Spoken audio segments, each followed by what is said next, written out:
Welcome to Paul Lawson Chats, a podcast for helpers. In each episode, we'll hear stories from folks from various companies and organizations who are making a real difference by bringing positive change and infusing radical good into their workplaces, communities, and world. Hey all, it's Paul, and it is an honor to have my friend, my mentor, my brother in this mission, Cal Beyer, Senior Director of Safe Workplaces for Safe Project, here today for this episode of Paul Lawson Chats. Cal, how are you, my friend? Great, and it's so great to see you. I love being here with you, and I'm always taken back to how we met and just love the work that you're doing. I always have, Gosh, but I'm yes. so proud to see the huge impact you're having. You're like this new meteor that has made a big dent in everywhere you're going and everything you're doing. I can't get, a minute in without getting encouraged by you. Like, you're just literally one of the kindest people I've ever met in my entire life. I feel like we've known each other now enough years that I can say we go back a little bit. We do. Can we say that now? Is that okay? Can. Paul, it feels like I've known you for 15 years, and it's closer to 5, right? Yeah, about 5, I'd say now. So we've known each other for a few years now, and you have radically changed my life by what you've invited me into and who you've connected me with and what you've inspired me with. And I can't thank you enough. I really can't. Well, what an honor it's been to become a friend of yours. And I still remember the first call, and we just clicked, and I knew you were called to do great work. And I'm like, of course I'm going to invest in this guy. And how can I open doors for you? But Paul, you took every effort and multiplied it. It was an incredible gift to experience, and to just see the network you grew and to see you do the work you do. And you trusted me, and that brought me great joy. I don't know how, there's no other way to describe it. It brought me great joy. Well, likewise. Absolutely. Thank likewise. I've got a few questions that I have. The way I just run with this thing, and we just explore, and I want this to be so this is you and me chatting. Organic. And that's what we do. So I just want to provide a sample for that. So you've been at this for 15 years is when you really got the movement catalyzed, right?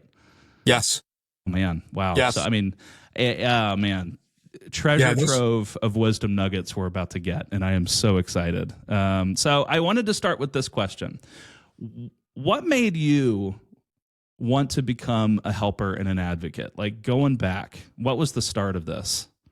Paul, I knew from a young age that I was wired that way. I grew up with parents who cared about us and cared about their community. So my mother in particular was a strong advocate, and we learned how to use our voice. One of the first funny stories, I was in kindergarten, and the Frito Bandito was a character that Frito-Lay was putting inside bags of Fritos. Nice. And my family bought one of those multi-pack boxes, but not every bag had the Frito Bandito.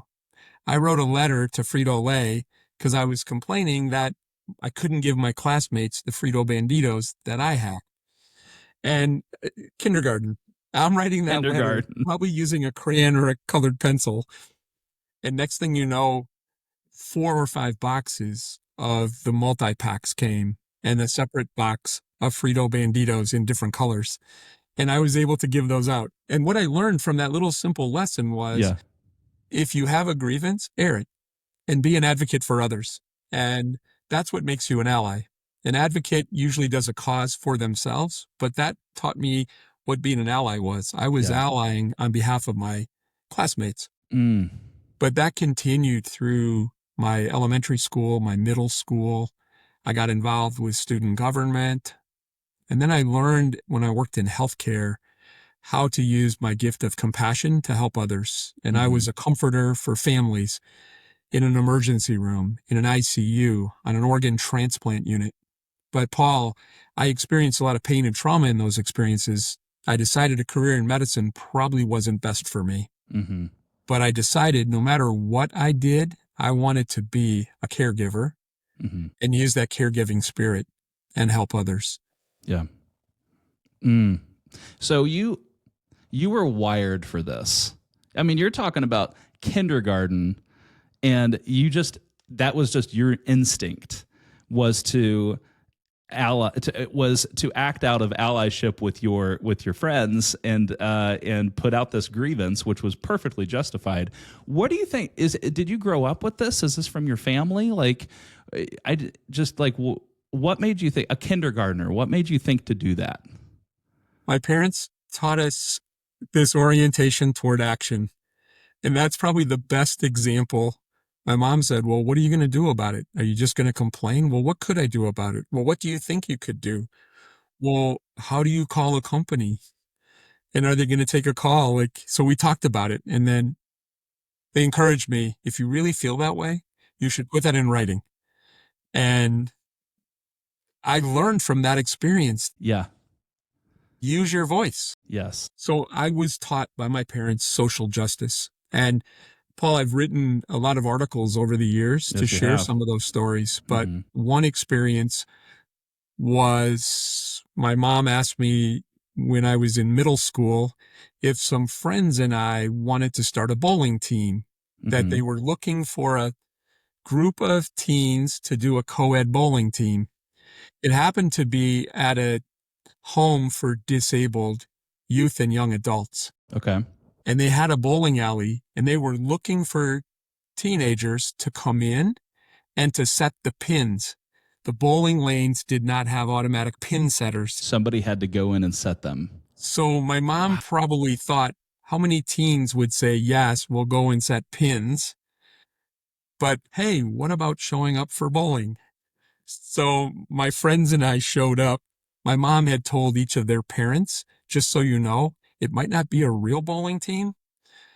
But what happened in that experience was we learned some of those children went to our school, but they were not part of mainstream.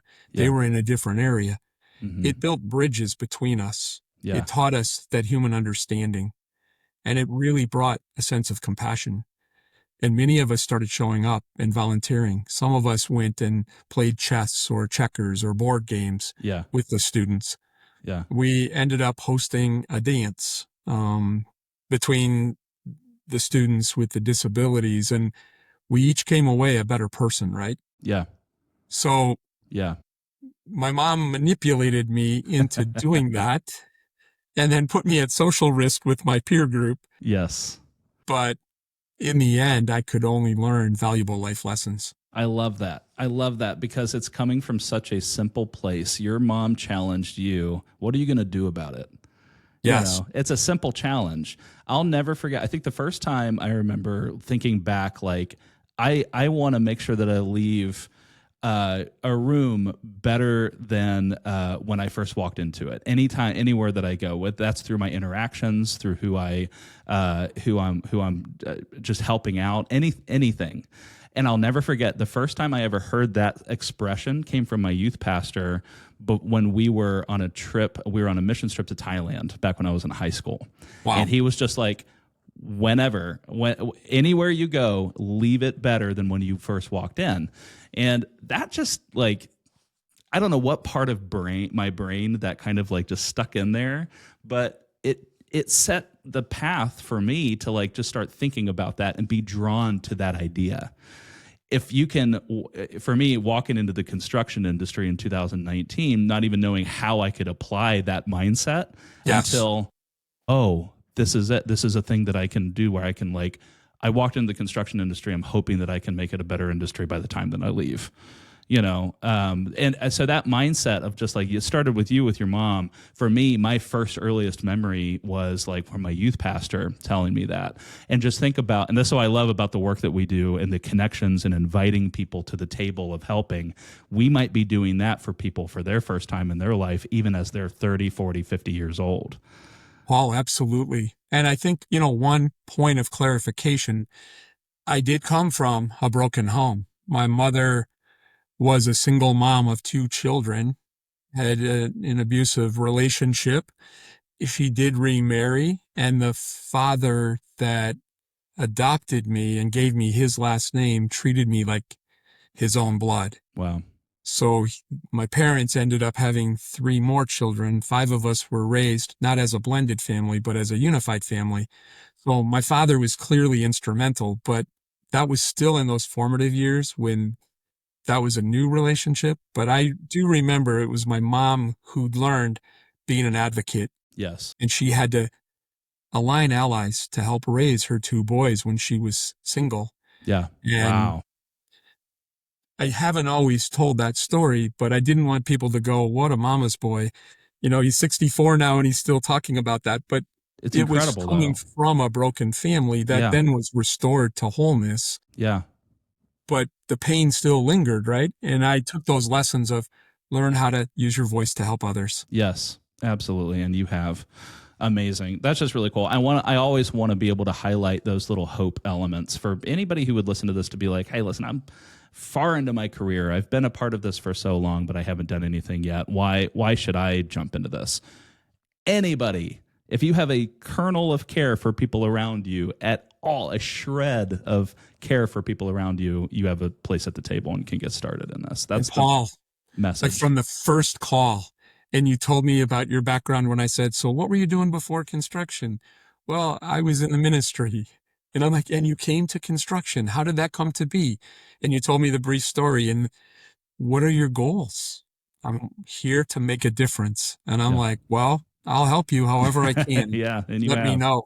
Yes. And I've seen nothing but that spirit in every interaction we've had. And think of now how many we've had despite us living 3 time zones apart. That's right.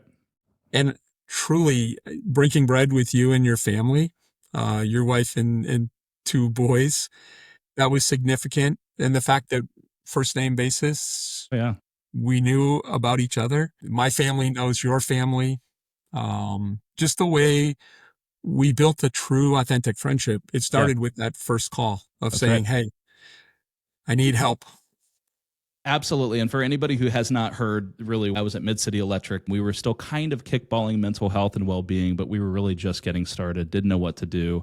I had reached out to Cal as a Hail Mary, like, hey, what do we do with this? I found his email address on one of the, I don't know which article it was or survey or something you had out on the internet.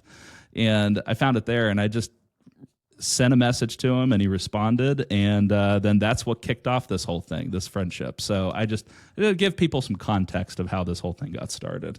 So you helped kick this whole thing off about 15 years ago, this whole movement around well-being, suicide prevention in at-risk industries like construction, focusing on construction.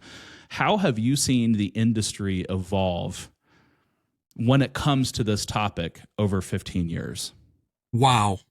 I marvel to see how our industry has embraced this head on. Paul, for context, and you may want to edit this in or you may want to edit this out. Yeah, sure. I did a suicide prevention project in the workplace in 1992 to 1994. I was a risk management and liability specialist, and I was working with 37 Wisconsin cities, and I had a law enforcement advisory group, and among others. But in that group, I said, Chiefs, why are people attempting suicides in our municipal lockups? Mm-hmm. So what's interesting is the end of that project, someone said to me, dude, if your mission in life is saving lives, you should go to construction. They killed 1,500 people last year. Those were occupational injuries.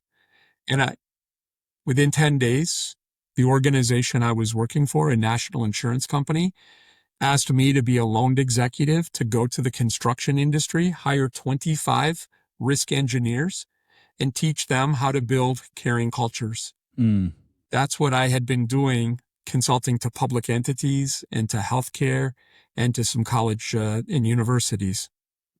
So I came to construction. I'd been an assistant director of parks, forestry, and public works in the past, but my first meetings in New York City, I'm like, dang, how did I get myself here? So it forced me to hire incredibly talented people. Sure. And learn from them. Yeah. But I needed to humble myself and to learn and ask a lot of questions. And what I found was an industry of people doing amazing things, who were very humble, who didn't toot their own horn, who didn't always tell the story and their passion for doing this work. But what happened was 9/11 occurred. And when I saw 9/11 happen, I had been working with public safety agencies. Yeah. Construction and first responders at the same time in the same horrific environment. And the first responders had peer support, chaplains, and employee assistance programs. Construction had none. Yep. And it was sad. It took 7 or 8 years to convince people to do things like critical incident response, to address emotional needs of employees after traumatic experiences. Yeah. But I was very blessed to meet a gentleman named Bob Vanderpool. And you know, Bob was my mentor and continues to be, and a dear friend.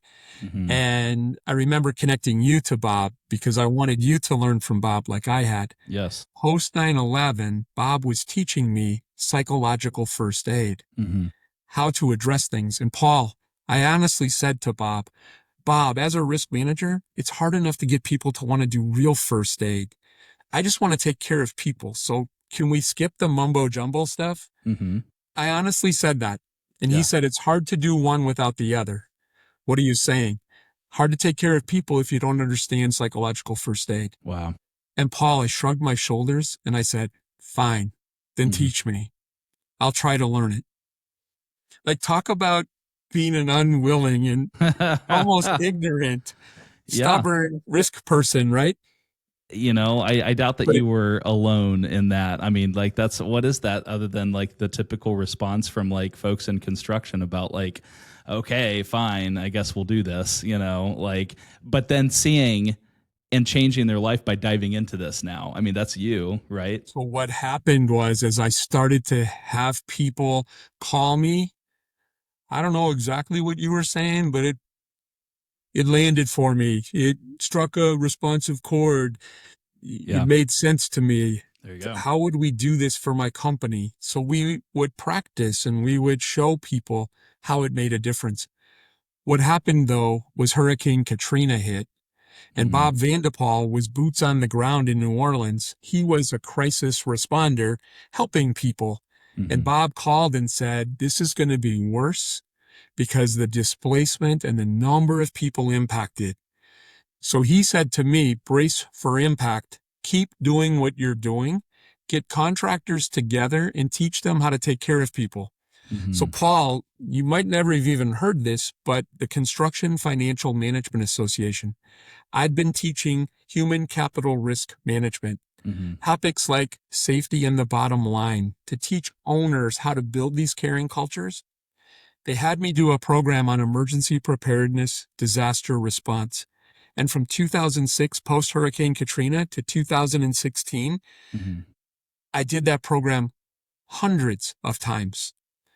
But what happened is people started sharing stories between 2006 and 2009 about the impact disasters had on their businesses, and then on their workers, and then on their families. Yeah. Hundreds of people shared personal stories. People started talking about these mysterious deaths. I'm like, what do you mean mysterious? Mysterious deaths, yeah. I was thinking they were talking about infectious disease. They were talking about alcohol. They were talking about substance. They were talking about overdoses. They were talking about untreated mental health conditions. Yeah. So I was dialoguing with Bob, sometimes on a every other week basis, sometimes on a weekly basis. And Bob and I wrote an article in 2009 called The Missing Link, the missing human element of crisis management. And we taught people how to take care of people when bad things happen. And then in 2010, Bob was appointed as the co-chair for the Workplace Task Force of the newly created National Action Alliance for Suicide Prevention. And Dr. Sally Spencer Thomas was his other co-chair. Yep. They had been partnering together. So I ended up getting the benefit of being mentored also by Sally. And I got to mentor Sally on construction. Yeah. But what happened in 2010, Bob used one of his draft picks to pick a business person who was non-clinical to be part of this clinical group. Mm-hmm. And I'm sure all the clinicians were like, what are we doing with this business guy? Yeah. And Bob said, if he learns from each of you, like he learned from me and applies it in the workplace, we will know how to help reach people. Yeah. And by 2010, we worked, the three of us, Sally, Bob, and I, and our task force to do public safety, mental health, and suicide prevention. We expanded it to include fire service, EMS, and even corrections. So we went from a law enforcement focus to let's do all protective services. And by 2012, I said to Sally and Bob, I'm ready to start a construction subgroup. Let's do what we did for public safety for construction. Mm-hmm. They both said yes, so I had the approval to do it. It took me 6 months to get my first volunteer. Yeah. Can I guess who it was? Please. Was it Trisha? It was Trisha Kagerer. That's right.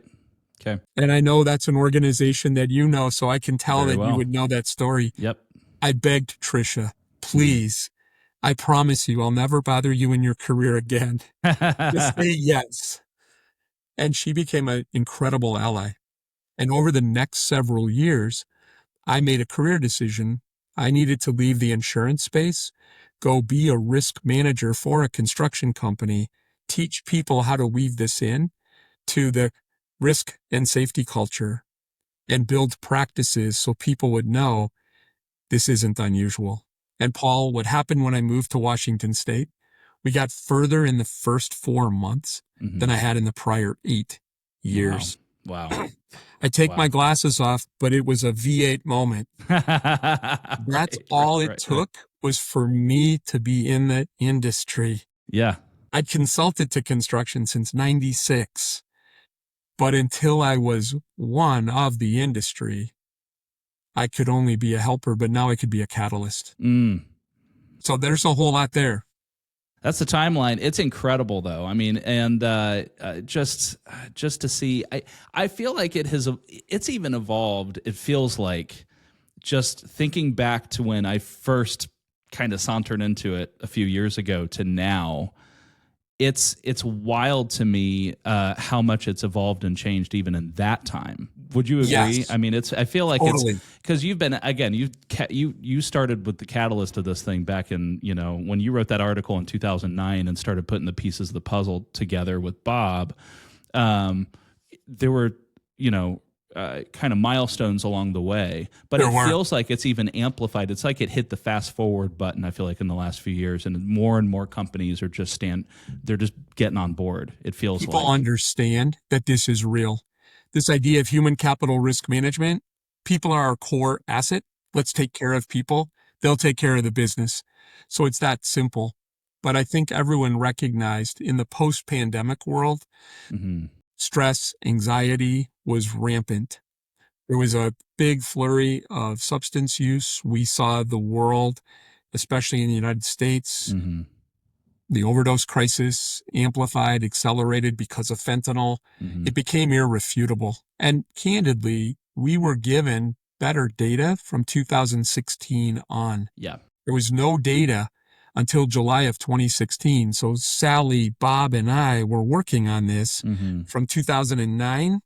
I had the preposition I postulated that construction would be a high-risk industry because of the demands of the job. Yeah. Not that our people are broken. Right. It's the system, and we could change the way we do work and how we manage work and how we supervise work and how we support one another. So what's changed is it's in our culture, and every company now is adapting it to their culture, their system, their practices.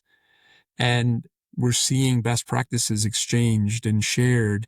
We're having people do case studies and sharing what's worked. They've shared what didn't work. And we've been able to gather as a community and share these best practices. Yeah. I love thinking about just you always talk about your army of helpers. That's terminology you've used since I don't know, our second conversation. I remember hearing about, that you're part of catalyzing this movement has been finding an army of helpers. But man, around the community around the country is incredible. I look It's at incredible. a map differently now. Like, isn't it?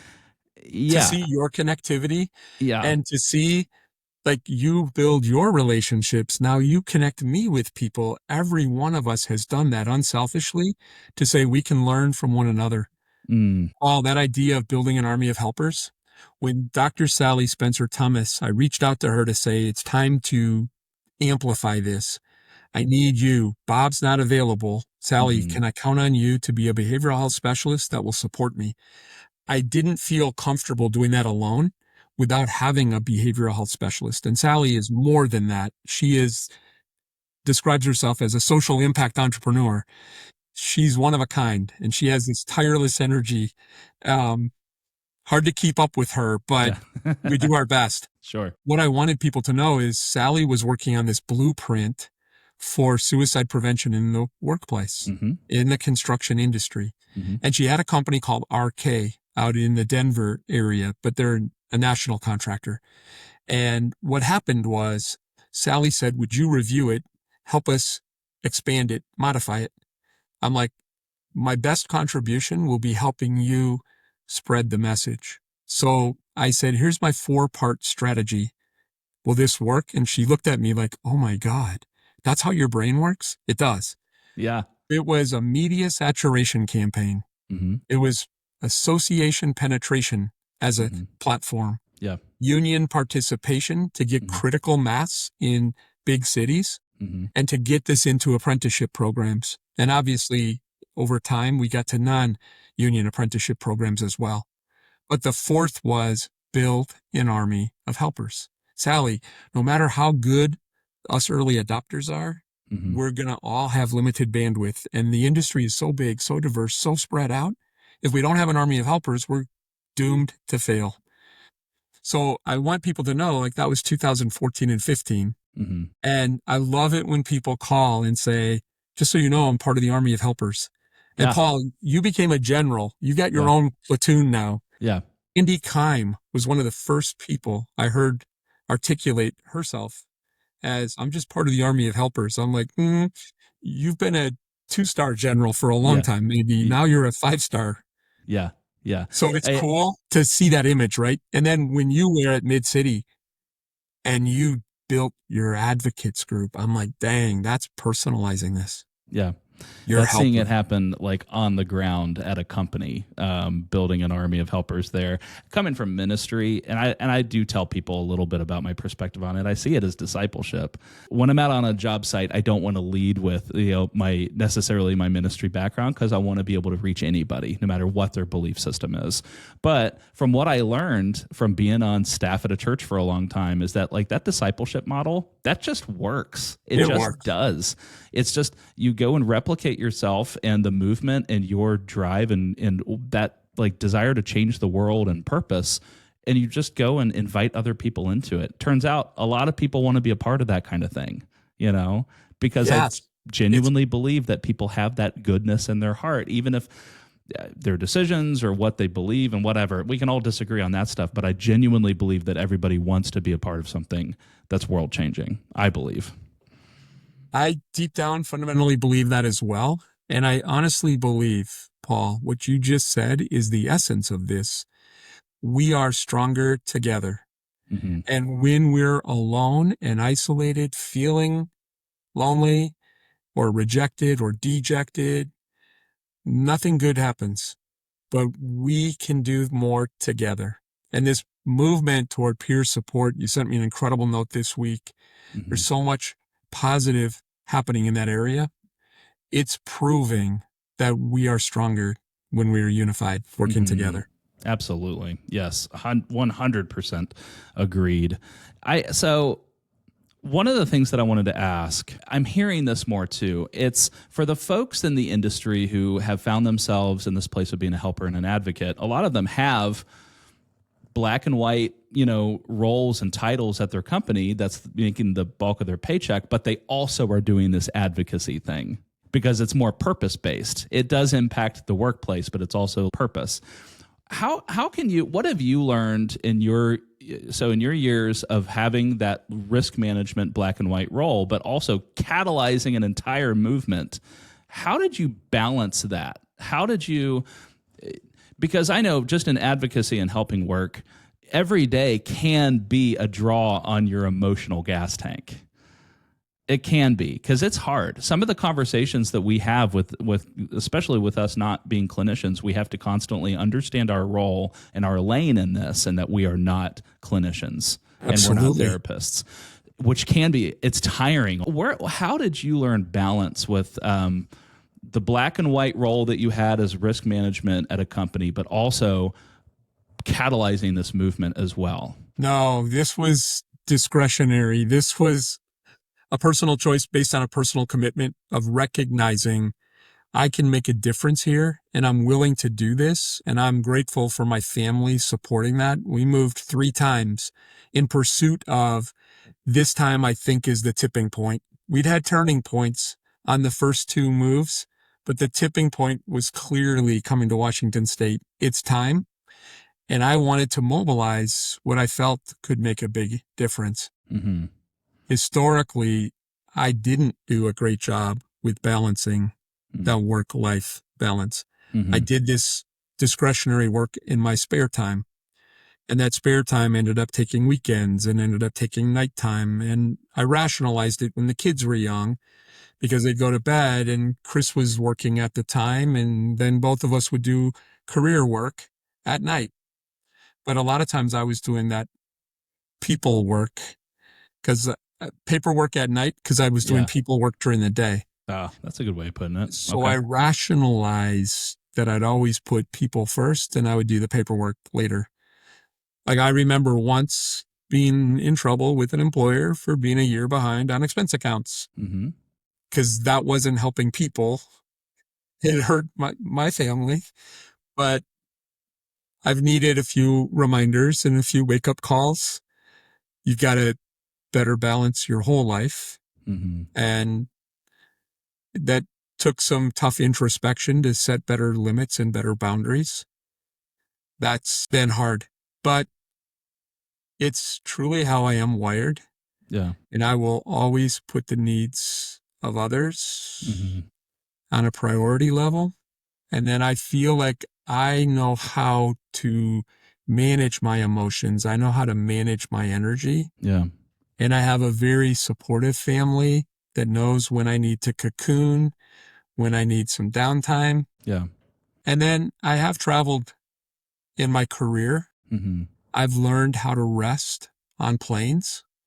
I've learned how to read and do personal correspondence. Those are things that put energy back in my tank. Yes. But many people who I'm around know I draw energy when I'm around other people. When I need to replenish my tank, I like to do that alone. Yeah. People think I'm an extrovert. Right. But when I recharge, I am total introvert. I energize watching a hockey game. Mm-hmm. I energize reading a book. I energize writing an article. Yeah. Because that's how I process my emotional energy. Yeah. I think that's why you and I clicked pretty much immediately, because I'm wired exactly the same. Like, because I looked at you when you asked me, well, Paul, I don't practice 100% what I teach, but I never fully deplete either. I always know how to keep enough in reserve and then kick in. And in this work, one thing that we both have commented on, we have a core cadre of people who check in on us. Yes. Are you taking care of yourself? Brent Darnell is one of those people. And Brent is advanced in emotional intelligence. Brent probably thinks I'm a caveman when it comes to taking care of myself compared to himself. Yeah. But I appreciate when Brent reaches out and he asks, how are you? Taking care of yourself? Are you doing well? The first 2 or 3 years, I took it as nagging. Even though I love him as a person, I was like, ease up, pal. Hey, dude, chill. It's okay. But like you said, you've turned the corner on seeing that as, man, that's Totally. actually the blessing here of having these people around us that are checking in on us and reminding us to take care of ourselves. Yeah. Mandy Kime, Brandon Anderson, they have these little community groups that they've been reaching out to people, and they check in on a dozen or more, 15 people per community. Mm-hmm. There's so many people checking in on other people. Yeah. That's and amazing. I think that's holding more of us account. And Yeah. Paul, as the army of helpers has grown, it's been easier to make recommendations. Hey, there's no point me coming toward Columbus or Yeah, right. Cleveland. Call Paul. There's other voices. Yes. Yeah, absolutely. There's a big table now.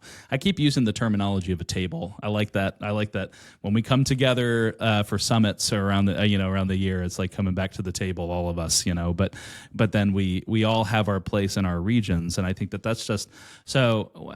The reason why I was asking was just like, how do people like in this advocacy work? How do we sustain it and not burn out within that, knowing that a lot of us have other positions at these companies? Yes. And no, what you gave was it's real, but I think we're all still learning, about what works for us. And I appreciate you just being vulnerable, where you've been with that in your journey with self-care. Yes, and I would say what Rob McKinney is working on, he's passionate around mental fitness. That makes a difference. The folks that are doing resilience and building in disciplined practices, the folks doing wellness tools for the trades is another example of bringing mindfulness, bringing meditation, bringing yoga. There needs to be a big tool belt because we're so diverse in terms of construction workers, our family, our demographics, our backgrounds, age, prior injuries. There's a lot of opportunities for self-care. Yes. And, this past year I made a decision.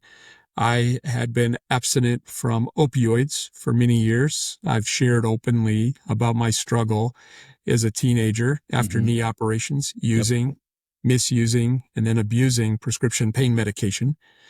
But I'd never been abstinent from alcohol. And I decided doing this work, I didn't feel as authentic. I felt I could actually be more credible if I really examined my relationship with alcohol. So over a 4-year period, I called it my yo-yo phase, back and forth, up and down. 244 days ago, I made a decision that I was going to be alcohol-free. And I did it using a technique called moderation management. And I challenged myself to set goals. And could I start with no more than 5 drinks in a single week? And could I do the 4 the next month? And then I was back and forth between 2 and 3 for about a year. And then I was down to 2 drinks consistently. And then I was spending too much time planning which day a week I was going to have 1 drink, usually while I was watching a hockey game. Yeah, right. So I wanted people to know, like, that became a self-care practice. And what I immediately noticed was improvement in my sleep. I started getting 40 minutes longer sleep. Wow. Going to bed the same time, but the quality of the sleep, my sleep score on my Fitbit raised really consistently. I had fewer awake times. And then that allowed me then to get more sleep by saying, now, if I go to bed 30 minutes earlier, what will happen to my sleep? So I've deliberately, over the last 5 years, increased my sleep by over a third. Wow. And I'm still less than what is recommended. Yeah.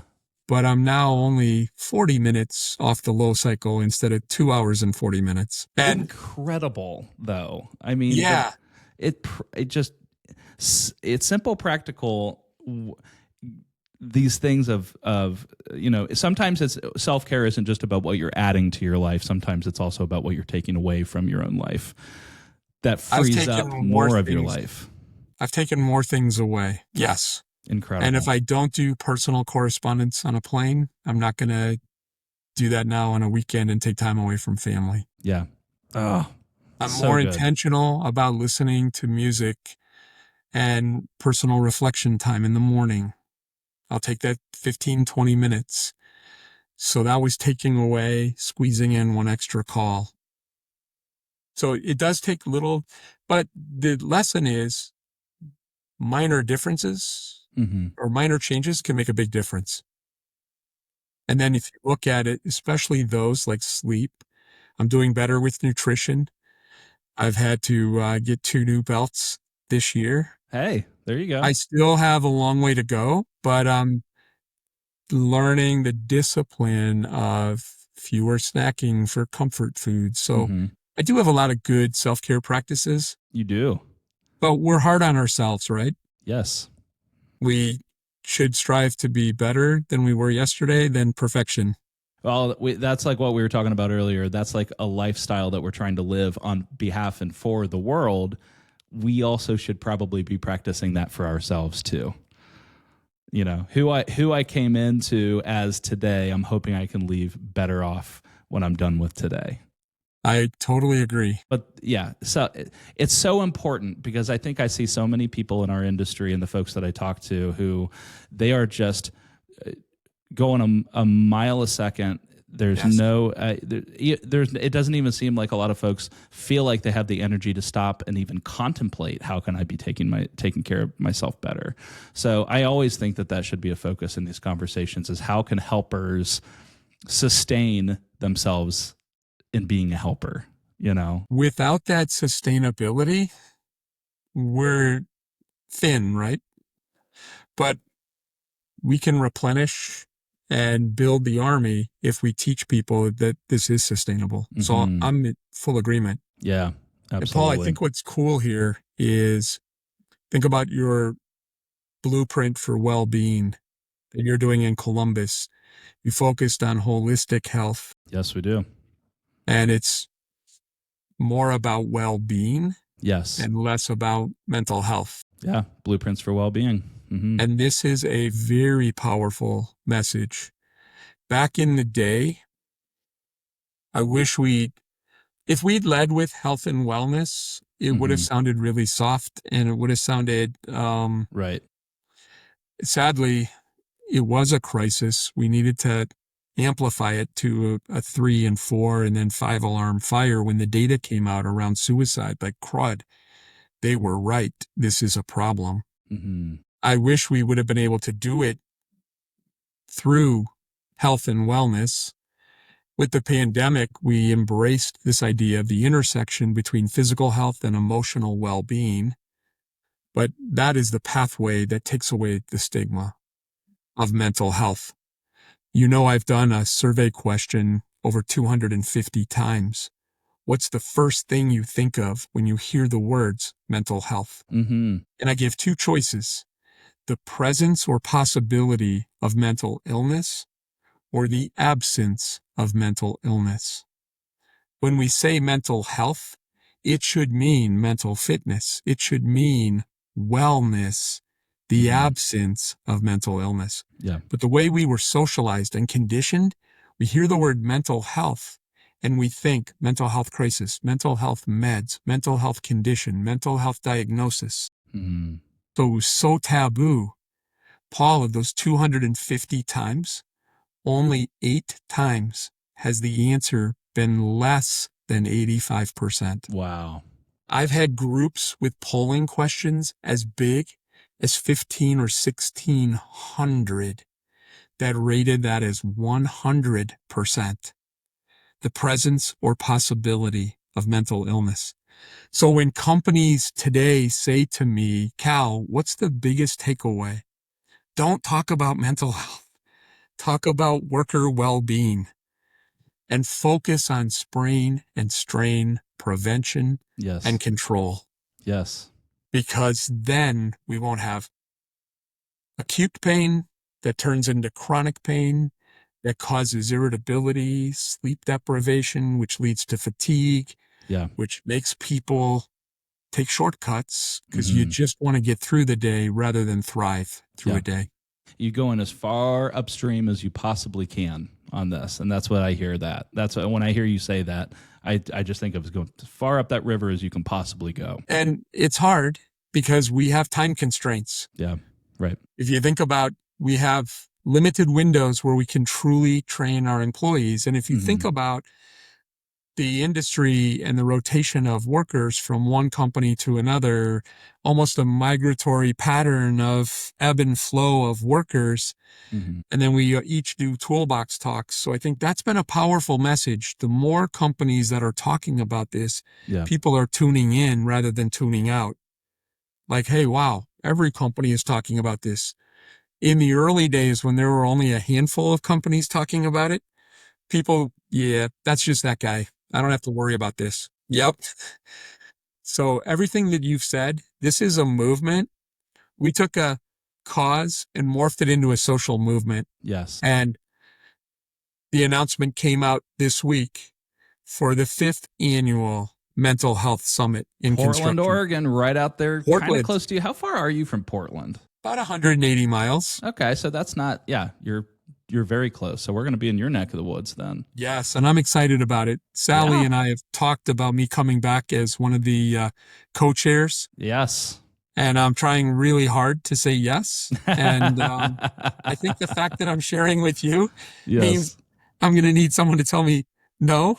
Okay. But what we've experienced in those first 4 years is all of that organic growth that you've described.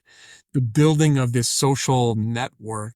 Yes. And the interconnectability of all of us. Yes. And Portland has done so many amazing things. It's going to be a great host city. Oh, I'm ecstatic. I think it's going to be a blast. So, and I'm looking forward to it. And I just love what that summit represents. And that to me is people coming back to the table. And, I loved. And that table's getting bigger every year. Yeah. Oh, think about it. So, man, that felt like, 200 folks there that first year in Denver. You know, and just to see the more and more and more faces and company representation. And if anybody's wondering what we're talking about, the formerly called the Construction Working Mind Summit, now I believe it's the Construction Mental Health Summit. I believe it's the new name. Yes. Yearly, the yearly gathering of advocates and helpers and everybody who wants to make the construction industry a healthier place, coming together and learning together for a few days every year. If you're listening to this and you have not been to this summit, I expect to see you next year in Oregon because I think it's going to be awesome. Please join us. Yes, absolutely. Please. I've taken almost an hour of your time. I want to finish up real quick with a question about Safe Project. What does Safe Project do? You are the director of safe workplaces at Safe Project. So I wanted to throw something in there about what Safe Project is doing. And the incredible work that you guys are doing over there, and then what's coming up for you guys. Safe Project has existed since 2017, and they work on driving system-wide change. So we have 4 established portfolios. We work with veterans and caregivers. We work with communities, which would be cities and counties and nonprofits and recovery centers. We work with college campuses and K-12 schools, and then safe workplaces. So SAFE Project is an acronym. It stands for Stop the Addiction Fatality Epidemic. The reason I came to SAFE Project is I had partnered with them for the 3 prior years before I joined them last March. I met their CEO, Jeff Horowitz, and I found a guy who was willing to help anybody, meet them where they were at, and if they had needs that I couldn't meet, Jeff offered to jump in. He was helping people with recovery housing, helping them find sober living. If a family member was coming out of recovery, Jeff always knew who to call. Mm-hmm. And then Jeff and I started collaborating, and we introduced each other to different people, and our networks became intertwined. Mm-hmm. And then when I decided that I needed to work on the intersection between substance use and suicide because of the overdose crisis, I felt I was in a unique position to do that. So, Paul, you know my work with the National Action Alliance for Suicide Prevention. Yep. For about 5 years, I had been lobbying to get that intersection between substance use and suicide into the national strategy. Wow. Yeah. That happened in 2024. I learned that it was going to be in the strategy in July of 2023. I decided I was going to look for a national nonprofit to work for. So I want people to know it's the area that's most heavily stigmatized. Mm-hmm. Mental health is stigmatized, suicide is stigmatized, but substance use, and there's so many myths and falsehoods about substance use. I want people to think about, focus more on recovery, less on substance use. Let's focus on pathways for hope, multiple pathways for recovery. Let's think about addiction treatment and recovery. Yes. How can we train workers and family members about support? And how do we bring those solutions to the workplace? So what I'm going to be doing will be presentations, articles. I'm writing about people first cultures. I'm weaving in best practices that companies are using. And then we're going to be building a series of technical assistance tools to share resources with people so they can apply lessons learned in their companies. I want HR leaders and benefit leaders to think about, how do you supplement services within your existing EAPs? Anyone can call me if you're looking for ideas. Mm-hmm. It's what I try to do, is share resources to help the most people. And that's why I came to Safe Project. That's what I love about my team. No, I love it. Incredible humans. I love everything that you're doing over there. I love everything that Safe Project is doing. That's actually, as I've gone to start helping companies develop programs and train, and I mention you guys every time now. Like, I've kind of included Safe Project as part of a program. Like, include their resources and get involved with them. Like, I've really just seen it as like incorporating what you're doing into everything we're doing around well-being. And over the next 6 months, we'll be building out more practical tools, things like 1 and 2 pagers that people will be able to take back and say, hey, I can implement this. Awesome. What I've needed to do was just get out, build a brand presence, brand awareness, let people know who we are, and then build that network to see what people are looking for. And that's really the feedback I'm getting is, Cal, I need help implementing ideas. Mm-hmm. So you want me to do a gap analysis. You want a checklist. You want to know companies that have support and services. You want to know how to evaluate community-based recovery centers so you can do peer support programs. The feedback is becoming more crystallized. And now with the end of conference season and the start of summer, I have time that I'll be building some of those tools. Awesome. Oh, love it. So that's the stuff that's coming up for Safe. Thank you for your support. Absolutely, 100%. So, Cal, thank you. I appreciate you from the bottom of my heart for what you've done to catalyze this movement that we're in the midst of. Like, the folks that I'm talking to on this podcast are connected to this movement. And it's incredible to see. It's incredible to be a part of. And I just can't wait to see how big this table grows. I love that analogy. The table is going to be massive. Yes. And it reminds me of that tree of life, right? Everyone around this tree or table supporting one another. And we're helping people who need our support. So shout out to everyone in your network. Mm-hmm. Thank you, Paul, for your friendship. Thanks for your encouragement. Thanks for being a voice for other advocates. And keep up the great work you're doing. Appreciate you. I love you as a brother. And love you too, man. You're a dear friend. Mm-hmm. Likewise. Awesome. Well, and everybody listening, thank you so much for tuning in again for another episode of Paul Lawson Chats, and we'll see you on the next episode. See ya.